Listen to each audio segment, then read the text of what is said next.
আসসালামু আলাইকুম এভরিওয়ান। শুধুমাত্র তোমাদের জন্য আবারও একটি মজাদার রোমান্টিক লাভ স্টোরি নিয়ে হাজির হয়ে গেলাম, যেখানে অসুন্দর একটি মেয়ে ক্লাসের সবচেয়ে হট হ্যান্ডসাম ছেলেকে প্রপোজাল করে, কিন্তু মেয়েটি কুৎসিত বলে ছেলেটি তাকে রিজেক্ট করে দেয়। তারপর মেয়েটি হয়ে ওঠে ময়দা সুন্দরী, মানে মেকআপ সুন্দরী আর কি। এবারে মেকআপ সুন্দরী মেয়েটির সাথে ছেলেটি কি প্রেম করবে নাকি এবারও অন্য কাহিনী ঘটবে, তা জানার জন্য তো পুরো ভিডিওটা দেখতে হবে। তাহলে চলো এবার কথা না বাড়িয়ে ভিডিও শুরু করি।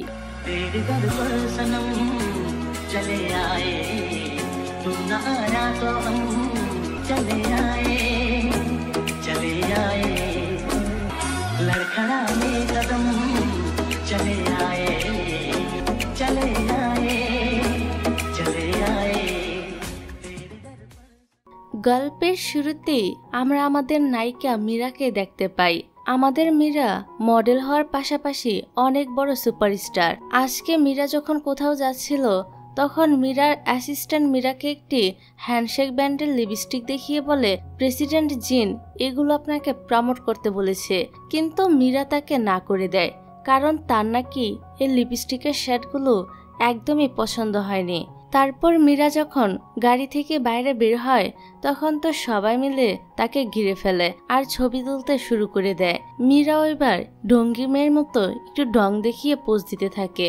যাই হোক, এর পরের সিন আমরা দেখতে পাই মীরা যখন বাসায় ফিরে আসে তখন সে তার ফেস থেকে সমস্ত মেকআপ তুলে ফেলে।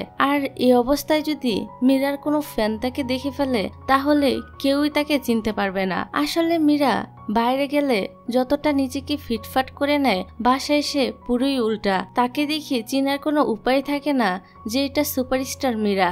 তখনই প্রেসিডেন্ট জিন তাকে কল করে, আর এই প্রেসিডেন্ট জিন হলো মীরার বস। তবে বস হলো তার সাথে মীরার খুব ভালো একটা বন্ধুত্ব ছিল। এখানে প্রেসিডেন্ট জিন মীরাকে তৈরি হয়ে নিতে বলে, কারণ কাল তাদেরকে গ্রিন হাউস কলেজে একটি শুটের জন্য যেতে হবে। মীরা বলে ঠিক আছে, আমি প্রিপারেশন নিয়ে রাখবো। এদিকে আমরা আমাদের হ্যান্ডসাম হট নায়ক জ্যাংকে দেখতে পাই। জ্যাং তো ফরেন থেকে পড়াশোনা করে দেশে ফিরেছিল, আর দেশে ফেরার সাথে সাথে সে জঙ্গলে এসেছিল ক্যাম্পিং এর জন্য। আর এখানে আমরা জানতে পারি জ্যাং হচ্ছে ওই গ্রিন হাউস কলেজের একজন প্রফেসর। পরের দিন মীরা ওই গ্রিন হাউস কলেজে শুটিং এর জন্য চলে আসে। সেখানে সবকিছু তাকে বুঝিয়ে দেওয়া হয় যে প্রথমে সে একটি ছেলেকে গিয়ে হাই বলবে, আর ওই ছেলেটা তাকে পাত্তা দিবে না।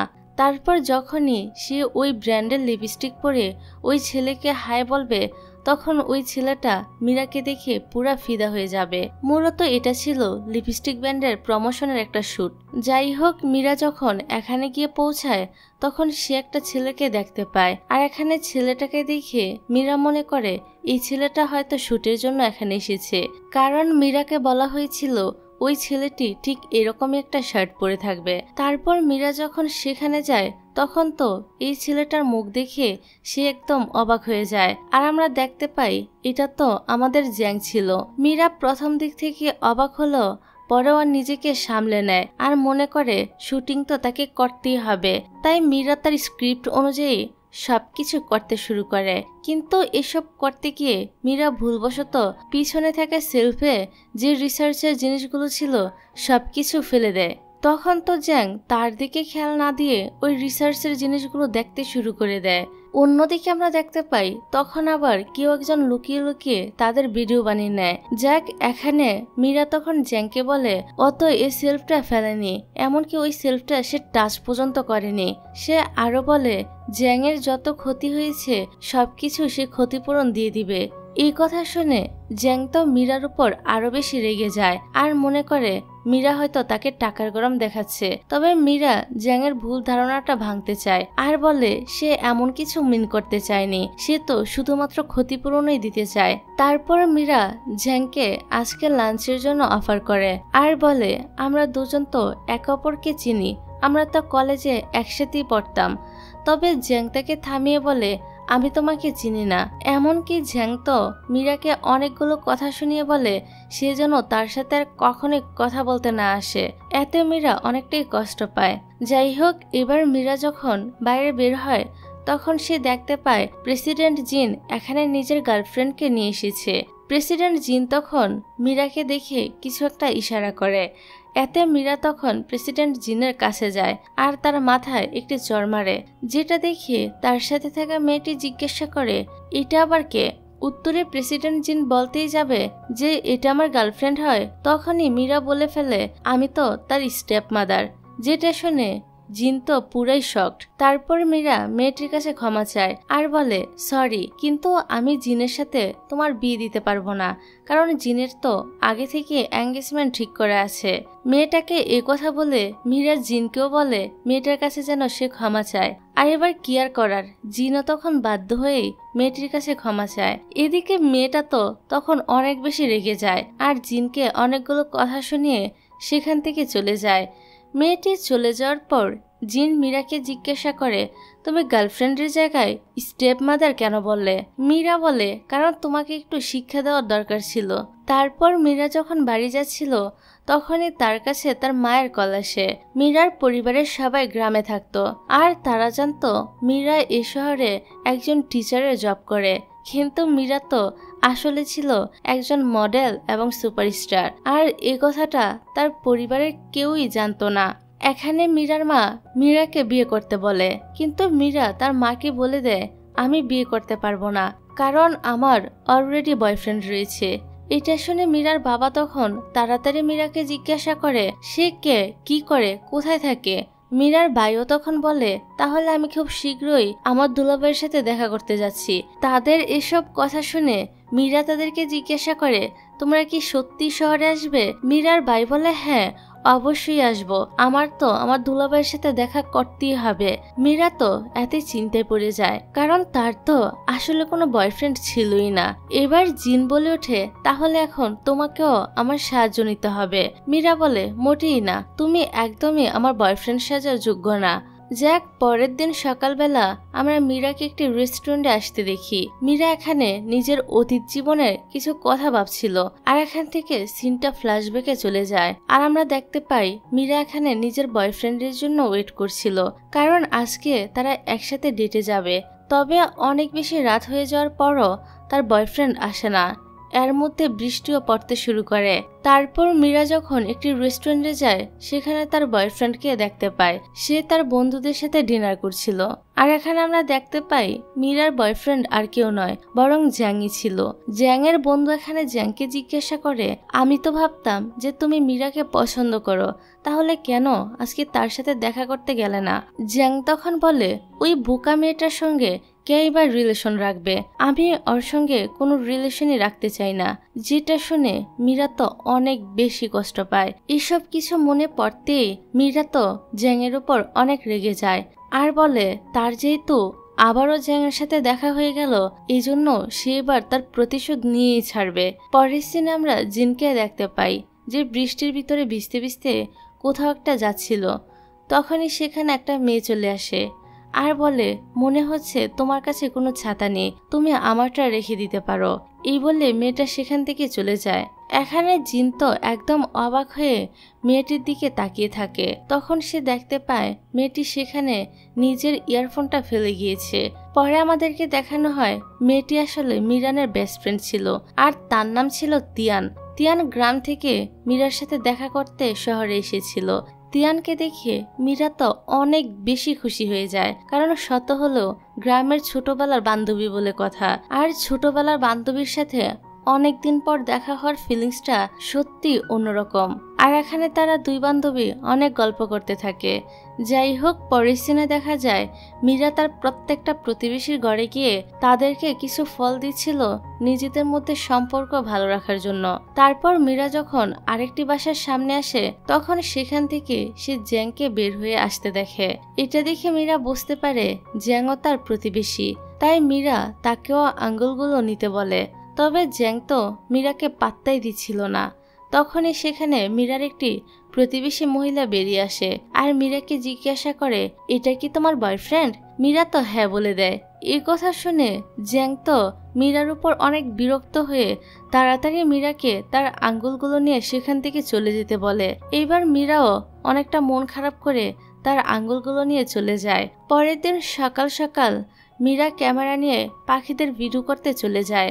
আসলে মীরার পাখির ডাক অনেক বেশি পছন্দ ছিল। তখনই সে দেখতে পায় সেখানে জ্যাংও আসে। মীরা তো অনেক বেশি ভয় পেয়ে যায়, কারণ সে এখানে মেকআপ করে আসেনি।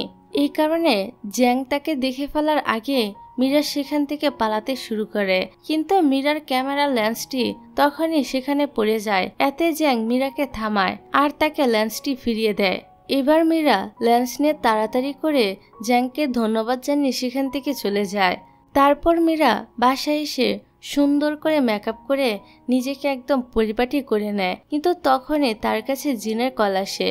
জিন মীরাকে বলে, তাড়াতাড়ি আমি তোমাকে যে ভিডিওটা পাঠিয়েছি সেটা দেখো। মীরা নিজের মোবাইলে দেখতে পায় যে ওই দিন গ্রিন হাউস কলেজে যে ঘটনাটি ঘটেছিল সেটা কেউ পাবলিক করে দিয়েছে, যার কারণে মীরার নামে সবাই আজেবাজে কথা বলতে শুরু করে দিয়েছে।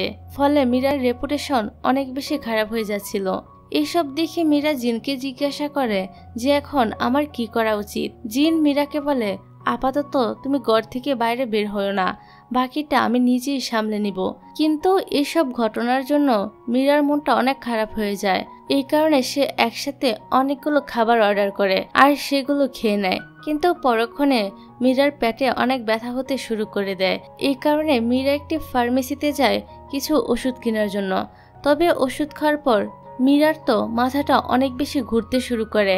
এমন মনে হচ্ছিল যে মীরা অনেকটা ড্রিঙ্ক করেছে। এবার মীরা কোনো মতে নিজের বাসা অবধি চলে আসে আর রুমে গিয়ে ঘুমিয়ে পড়ে। তারপর দেখা যায় জ্যাং যখন নিজের রুমে এসে নিজের খাটের উপরে শুতে যাবে, তখন সে দেখতে পায় সেখানে কেউ একজন আছে, আর এটা ছিল মীরা। আসলে মীরা তো নিজের রুমের জায়গায় জ্যাংয়ের রুমে ভুল করে চলে এসেছিল। জ্যাং তখন মীরার পাশে সে ওষুধগুলো দেখতে পায় আর বুঝতে পারে মীরা ওই ওষুধগুলো খেয়েছে, আর এই ওষুধগুলো খেলে স্বাভাবিকভাবে সবারই নেশা হয়ে যায়। জ্যাং বুঝতে পারে যে মীরা এখন অনেকটা নেশার ঘরে আছে, তাই সে কোনো রকম কথা না বাড়িয়ে মীরাকে সেখানেই শুতে দেয় আর নিজে চলে যায় পাশের রুমে ঘুমানোর জন্য। তারপর জ্যাং রাতের বেলা নিজের কাজগুলো করতে থাকে।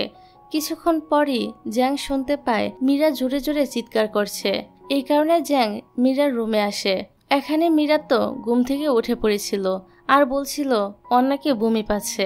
এই কথা শুনে জ্যাং তো তাড়াতাড়ি মীরার মুখ চেপে ধরে আর তাকে তাড়াতাড়ি করে বাথরুমে নিয়ে যেতে থাকে, কিন্তু মীরা সেখানে তার উপরেই বমি করে দেয়। তারপর জ্যাং মীরাকে আবারও শুয়ে দেয়। পরের দিন সকালবেলা মীরার যখন জ্ঞান ফিরে আসে, তখন সে জ্যাংয়ের কাছে ক্ষমা চায় আর বলে এরকম ভুল আর কোনো সময় হবে না।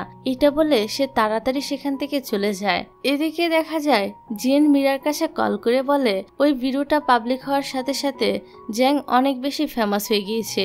সবাই বলছে যে জ্যাং অনেক বেশি হ্যান্ডসাম, এমনকি অনেক বড় একটি ব্র্যান্ডের কোম্পানি জ্যাংয়ের সঙ্গে কাজ করতে চাইছে। তবে জ্যাং তাদের সবাইকে নিষেধ করে দিয়েছে। তখন মীরা বলে তার মানে যদি আমি জ্যাংকে রাজি করাতে পারি তাহলে আবারও আমার রেপুটেশন ভালো হওয়ার সুযোগ রয়েছে। জিন বলে হ্যাঁ, তুমি একদম ঠিক বলেছ, তাই এখন তোমার কাজ হলো জ্যাংকে রাজি করানোর। এবার পরের দিন মীরা সুজা জ্যাংয়ের কলেজে চলে যায় আর সেখানে গিয়ে জ্যাংয়ের সঙ্গে সরাসরি ওই ব্র্যান্ডের হয়ে কাজ করার জন্য বলে। তবে জ্যাং তো সাথে সাথেই মীরাকে এ ব্যাপারে না বলে দেয়, কিন্তু মীরা কিছুতেই জ্যাংয়ের পিছু ছাড়ে না। মীরা সুজা জ্যাংয়ের ক্লাসে চলে আসে আর সেখানে বসে ক্লাস করতে শুরু করে দেয়। তবে বিভিন্নভাবে মীরা জ্যাংকে জ্বালাতে শুরু করে, এমনকি জ্যাং যেখানে যেখানে যায় মীরাও সেখানে সেখানে গিয়ে তাকে জ্বালাতে থাকে। এতে করে জ্যাং তো তার উপর অনেক বেশি বিরক্ত হয়, কিন্তু তারপরও সে মীরার শর্তে রাজি হয় না, যার ফলে মীরা হতাশ হয়ে যায়। তখনই মীরার সাথে জ্যাংয়ের সিনিয়র প্রফেসর লিয়ের দেখা হয়। দুজন এখানে একে অপরের সঙ্গে পরিচিত হয়। প্রফেসর লি তখন মীরাকে তাদের সঙ্গে লাঞ্চ করার জন্য অফার করে। এতে মীরাও রাজি হয়ে যায়, কারণ সেখানে জ্যাংও ছিল। তারপর প্রফেসর লি মীরাকে বলে সেদিন গ্রিন হাউসে যে ঘটনাটা ঘটেছিল সেটাতে তোমার কোনো দোষই ছিল না, কারণ ওই শেলফটা আগে থেকেই ভাঙা ছিল। এখানে জ্যাং তো এই কথাটা শুনে বুঝতে পারে যে ওই দিন মীরার আসলে কোনো দোষ ছিল না, তাই মীরার জন্য জ্যাংয়ের একটু খারাপ লাগে। যাই হোক, লাঞ্চ শেষ হয়ে গেলে মীরা তো আবারও জ্যাংয়ের পিছন পিছন যেতে শুরু করে। আর অবশেষে জ্যাং এবার মীরার কথায় রাজি হয়ে যায়, কিন্তু তারপরও সে একটি শর্ত দেয়, আর সেটা হলো আর কখনোই মীরা কারুর সামনে জ্যাংকে নিজের বয়ফ্রেন্ড বলতে পারবে না। মীরাও এতে রাজি হয়ে যায়। পরের দিন মীরা আবারও জ্যাংয়ের সঙ্গে দেখা করতে চলে আসে। তবে তখনই মীরার কাছে তার মায়ের ভিডিও কল আসে আর বলে, আমি তোমার বয়ফ্রেন্ডকে এখনই দেখতে চাই। মীরা বলে, কিন্তু সে তো একজন প্রফেসর আর সে এখন কাজে অনেক ব্যস্ত আছে। মীরার মা বলে, আমরা তাকে দূর থেকেই দেখব, তাকে কোনো ডিস্টার্ব করব না। এবার মীরা ভিডিও কলে জ্যাংকে দেখিয়ে দেয়। জ্যাংকে দেখে তো মীরার মা অনেক বেশি খুশি হয়ে যায়। তারপর মীরা ভিতরে চলে আসে আর জ্যাংকে বলে, যে ব্র্যান্ডের হয়ে তারা কাজ করবে তারা আজ সন্ধ্যা একটি পার্টি রেখেছে, তাই জ্যাংকেও সেখানে যেতে হবে। জ্যাং তো প্রথমে রাজি ছিল না, কিন্তু যেহেতু মীরাকে সে কথা দিয়েছিল যে সে যেভাবে বলবে সেভাবে সে কাজ করবে, এই কারণে পরের দিন সন্ধ্যাবেলা জ্যাংকেও মীরার সঙ্গে ওই পার্টিতে যেতে হয়। এখানে জ্যাংকে অনেক বেশি প্রিটি লাগছিল, যে কারণে সব মেয়েরাই জ্যাংয়ের উপরে লাইন মারতে শুরু করে দেয়। তবে তখনই সেখানে মীরা চলে আসে আর সবাইকে বলে জ্যাং তার বয়ফ্রেন্ড, তাই যেন তারা জ্যাংয়ের আশেপাশে না আসে। এইসব শুনে জ্যাং তো আবারও বিরক্ত হয় আর মীরাকে সেখানে রেখেই চলে যায়। জ্যাং সেখান থেকে চলে যাওয়ার পর সেখানে কি নামের একটি মেয়ে আসে আর সে মীরাকে খোঁচা দিয়ে কথা বলতে শুরু করে। এখানে সে বলে, তুমি তো দেখছি জ্যাংকে পটিয়ে নিয়েছো, এটা কিভাবে করলে? মীরা বলে, সেটা তোমার না জানলেও চলবে। এটা শুনে কি আবার রেগে গিয়ে মীরার ড্রেসের উপর ওয়াইন ফেলে দেয় আর সাথে নিজের ড্রেসও ফেলে দেয়। এবার কি বলতে শুরু করে, আমি না হয় ভুল করে তোমার গায়ে ওয়াইন ফেলে দিয়েছি, তাই বলে তুমি ইচ্ছে করে এভাবে আমার গায়ে ওয়াইন ফেলে দিবে? যেটা শুনে সবাই তো তখন মীরাকে নিয়ে অনেক বাজে বাজে কথা বলতে শুরু করে দেয়। এতে মীরার অনেক বেশি খারাপ লাগে। তবে তখনই সেখানে জ্যাং চলে আসে আর জ্যাং দেখতে পায় মীরার হাতে যে ওয়াইনের গ্লাসটি আছে সে ওয়াইনের রং আর কিয়ের ড্রেসে লেগে থাকা ওয়াইনের রংটি সম্পূর্ণ আলাদা। তাই জ্যাং কি বলে, মনে হচ্ছে তোমার চোখে কোনো সমস্যা, সময় থাকতে চোখে ডাক্তার দেখিয়ে নাও, কারণ মীরার হাতে যে ওয়াইনটা রয়েছে সেটার রং তো তোমার ড্রেসে লেগে থাকা ওয়াইনের রঙের সাথে একদমই ম্যাচ করছে না, এর মানে তুমি মিথ্যা বলছো। আর এখন সবাই বুঝতে পারে যে কি আসলে মিথ্যাবাদী। যাই হোক, এবার জ্যাং মীরাকে নিয়ে এখান থেকে বেরিয়ে আসে। তারপর মীরা একা একা ওয়াশরুমের দিকে যেতে শুরু করে। তবে তখনই সেখানে মিস্টার নিং নামের একটা লোক এসে মীরার সাথে ফ্লার্ট করতে শুরু করে দেয়। মীরা তখন বাহানা দিয়ে সেখান থেকে ওয়াশরুমে চলে আসে আর নিজের সব মেকআপ তুলে নেয়। আর এবার যখন সে মেকআপ ছাড়া ওয়াশরুম থেকে বেরিয়ে আসে তখন তো মিস্টার নিং তাকে মেকআপ ছাড়া চিনতেই পারে না। যাই হোক, পার্টি শেষে মীরা যখন নিজের বাসায় আসে তখন সে দেখতে পায় জ্যাং নিজের ইনস্টা আইডি থেকে তার পিকে একটা লাইক দিয়েছে। এটা দেখে মীরা তো অনেক বেশি অবাক হয়ে যায়, কারণ জ্যাং কখনোই কোনো পিকচারে লাইক দেয় না। এবার মীরা খুব ভালো করে দেখে বুঝতে পারে এই পিকটা তো তাদের গ্রামের একটি জায়গার পিক, আর এই জায়গার পিক মীরার কাছে আরো অনেকগুলো আছে। এই কারণে মীরা এবার সেখানের একটা পিক নিয়ে জ্যাংকে সেন্ড করে। তবে এখানে কিন্তু মীরা নিজের ফেক আইডি দিয়ে জ্যাংকে মেসেজ করছিল। এদিকে জ্যাংকে দেখানো হয় জ্যাংয়ের কলিগদের কথা শুনে আমরা বুঝতে পারি জ্যাং আসলে ওই জায়গাটি নিয়ে রিসার্চ করছে, যেটা কিনা মীরাদের গ্রামই ছিল। তখনই জ্যাং মীরার দেওয়া মেসেজগুলো দেখতে পায়, যেখানে মীরা নিজেদের গ্রামের নামটাও বলে। এতে জ্যাং একটু খুশি হয়। পরে আমরা মীরাকে নিজেদের কোম্পানিতে কাজ করতে দেখি। তবে তখনই সেখানে মিস্টার নিং চলে আসে। মিস্টার নিং সেখানে এসে মীরার সঙ্গে আবারও ফ্লার্ট করার চেষ্টা করে এবং মীরার কাছে তার উইচ্যাট নাম্বারটা চায়। মীরা তো এখানে না চাইতো মিস্টার নিংকে নিজের উইচ্যাট নাম্বারটা দিতে হয়। মিস্টার নিং এত অনেক খুশি হয়ে যায়। পরের সিনে দেখা যায় মীরা যখন বাসায় বসে লাইভ স্ট্রিম করছিল তখনই মিস্টার নিং তাকে মেসেজ করে। তবে মীরা তো মিস্টার নিংকে চিনতেই পারে না, কারণ সে তো মিস্টার নিং এর নাম্বারটা সেভ করেই রাখেনি। পরের দিন মীরাকে আমরা একটি ক্যাফেতে বসে থাকতে দেখি। তখন সেখানে আবারও মিস্টার নিং আসে। মিস্টার নিং এখানে মীরাকে জিজ্ঞাসা করে, কাল তুমি আমার মেসেজের একটাও রিপ্লাই দাওনি, কিন্তু কেন? মীরা এবার বাহানা দেখিয়ে সেখান থেকেও চলে যেতে শুরু করে। তবে মিস্টার নিং এবার রেগে যায় আর মীরার সঙ্গে জোর করতে থাকে। সে মীরার হাতটা অনেক জোরে চেপে ধরে। তখনই আবার জ্যাং সেখানে চলে আসে আর মিস্টার নিং এর হাতটা সরিয়ে বলে, আপনার সাহস হয় কি করে মীরার হাত ধরার? তবে মিস্টার নিং তো জ্যাং এর কথায় কোনো পাত্তাই দিচ্ছিল না। এতে জ্যাং তখন মিস্টার নিংকে বলে, আপনি যে এইভাবে একটি মেয়েকে ডিস্টার্ব করছেন তা কিন্তু সিসিটিভি ক্যামেরায় সব রেকর্ড হয়ে গিয়েছে, তাই বাঁচতে চাইলে এখান থেকে এখনই পালিয়ে যান। এই কথা শুনে এবার নিং একটু ভয় পেয়ে যায় আর সেখান থেকে তাড়াতাড়ি করে কেটে পড়ে। এদিকে জ্যাং আর মীরা নিজেদের বাসায় ফিরে আসে। মীরা এখানে জ্যাংকে বলে, আমি জানতাম না যে তুমি আমাকে এতটা কেয়ার করো। জ্যাং এটা শুনে একটু অস্বস্তি বোধ করে আর তাড়াতাড়ি কোনো কথা না বাড়িয়ে সেখান থেকে চলে যেতে শুরু করে। তবে মীরা তখন অনেক সুইট ভাবে পিছন থেকে জ্যাংকে ধন্যবাদ জানায়। এর পরের সিনে দেখা যায় মীরা নিজের শুটের জন্য অনেক সুন্দর একটি ড্রেস পরে প্র্যাকটিস করছিল। এদিকে জ্যাং অনলাইনের মাধ্যমে মীরাদের গ্রামে 1 মাসের জন্য একটি হোটেল ভাড়া করে, কারণ খুব শীঘ্রই জ্যাংকে গিয়ে ওই গ্রামে থাকতে হবে। তখনই জ্যাং উপর থেকে পানির শব্দ শুনতে পায়। আসলে মীরা ভুল করে নিজের বাথরুমের ট্যাপটি অন করে রেখে চলে গিয়েছিল। জ্যাং এবার তাড়াতাড়ি মীরা রুমে যায়। জ্যাংকে দেখে মীরা তো বলতে শুরু করে, তুমি এখানে? আমাকে তুমি এত বেশি মিস করছিলে যে এত রাতে আমার বাসায় চলে আসতে হলো? এই কথা শুনে জ্যাং মীরাকে বলে, এখন মজা করার সময় না, তুমি তোমার বাথরুমের ট্যাপটি অন করে রেখেছ, যার কারণে আমার ঘরের অবস্থা একদম খারাপ হয়ে গিয়েছে। এটা শুনে মীরা তাড়াতাড়ি বাথরুমে যায় আর ট্যাপটি বন্ধ করে। তবে এখানে মীরার জামাটা অনেকটাই ভিজে গিয়েছিল, এই কারণে সে জ্যাংয়ের কাছে সাহায্য চায়, কারণ ওর ড্রেসের চেনটা খুলতে পারছিল না। এবার জ্যাংকে তো না চাইতো মীরাকে সাহায্য করতে হয়। তারপর মীরা যখন জ্যাংয়ের বাসায় আসে তখন তো সে দেখতে পায় পানির কারণে জ্যাংয়ের বাসার অবস্থা অনেক বেশি খারাপ হয়ে গিয়েছিল। তার সাথে মীরা তো সেখানে টাকার কিছু চেকও দেখতে পায়, যেগুলো জ্যাং নিজের রিসার্চের জন্য লোন নিয়েছিল। এতে মীরা বুঝতে পারে জ্যাংয়ের হাতে আপাতত কোনো টাকা নেই। তাই মীরা তখন জ্যাংকে বলে, যেহেতু আমার কারণে তোমার বাড়ির আজ এই অবস্থা, তাই তোমার বাড়ি রিপেয়ার করার জন্য যত টাকা লাগবে সেটা আমি নিজে দিব। যদিও মীরার কাছেও তেমন কোনো টাকাই ছিল না। তখনই মীরাকে জিন বলে ওর জন্য একটি কাজ আছে, কিন্তু এই কাজটি করার জন্য মীরাকে তার নিজের গ্রামে গিয়ে থাকতে হবে, আর এই কাজটি করতে পারলে মীরা অনেকগুলো টাকা পাবে।